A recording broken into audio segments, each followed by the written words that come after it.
Salut tout le monde, c'est Elan Stoïcien, votre chaîne de motivation. Aujourd'hui, on va causer de la chance. Eh bien, figurez-vous que la chance, ça se provoque. J'ai décortiqué le parcours des plus vénards de l'histoire. On va devenir les rois et reines de la chance. Pensez à vous abonner pour ne rien louper.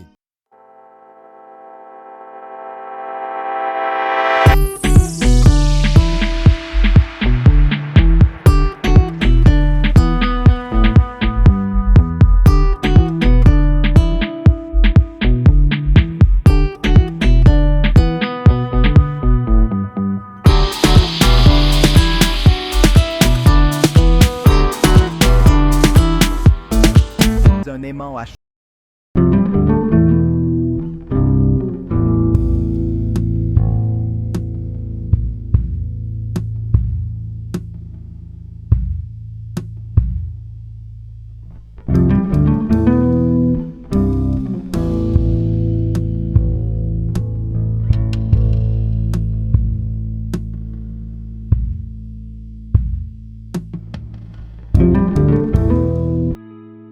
Troisième étape, on fait le tri dans ses potes.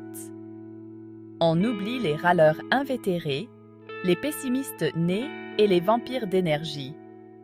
On se concentre sur les personnes positives, bienveillantes, celles qui vous boostent et vous donnent envie de conquérir le monde.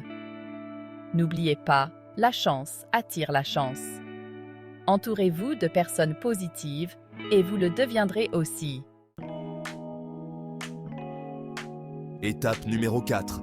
Apprendre à saisir les occasions. La vie, c'est comme un buffet à volonté, il y a de tout, mais faut savoir se servir. Ne laissez pas passer les opportunités par peur ou par doute. Une opportunité pointe le bout de son nez, on fonce tête baissée. Le pire qui puisse arriver, c'est que ça foire. Et alors? Au moins, vous aurez tenté le coup. Cinquième étape, travailler dur, la chance, ça se mérite. On peut toujours attendre qu'elle nous tombe dessus, mais en attendant, on risque de s'ennuyer sec. Alors on retrousse ses manches, on se met au boulot et on donne tout. Plus on bosse, plus on augmente ses chances de réussite. Et qui dit réussite dit chance. Sixième étape, la générosité. Le meilleur investissement, on devient généreux. Non, pas la peine de vider votre pelle. On parle de générosité d'esprit, de partage, d'entraide.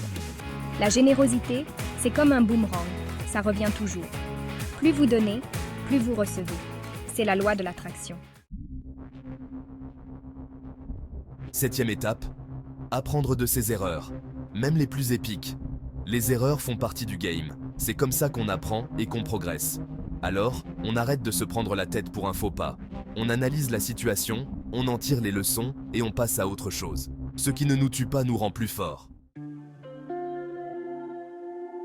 Huitième étape, on reste humble. Quand on est au top, c'est pas évident de garder les pieds sur terre. Mais attention, l'excès de confiance en soi peut vite tourner au vinaigre. L'humilité, c'est la clé de la sagesse. Restez ouvert aux critiques, reconnaissez vos limites et n'hésitez pas à demander un coup de main quand vous en avez besoin. L'humilité attire la sympathie et le respect. Neuvième étape, prendre soin de soi. Un esprit sain dans un corps sain, ça vous parle? Difficile d'attirer la chance quand on est lessivé, stressé et qu'on se nourrit exclusivement de pizza et de bonbons. Alors, on prend soin de son corps. Sport, alimentation équilibrée, sommeil réparateur. Et on n'oublie pas son esprit.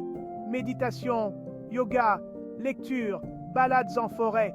Un esprit détendu et positif attire la chance comme un aimant. Dixième et dernière étape, on reste curieux. La vie est une aventure extraordinaire, pleine de surprises et de rebondissements. Ne cessez jamais d'apprendre, de découvrir de nouvelles choses, de faire de nouvelles rencontres. La curiosité ouvre des portes insoupçonnées, alors ouvrez grand vos yeux, tendez l'oreille et laissez-vous surprendre par la vie. Vous avez toutes les clés en main pour devenir les maîtres de votre destin. La chance sourit aux audacieux, aux optimistes et aux bosseurs acharnés. Appliquez ces étapes et observez les changements dans votre vie. Vous allez halluciner de voir à quel point la chance peut vous sourire. Merci d'avoir suivi cette vidéo. N'oubliez pas de liker, de vous abonner et d'activer la cloche des notifications. À la prochaine.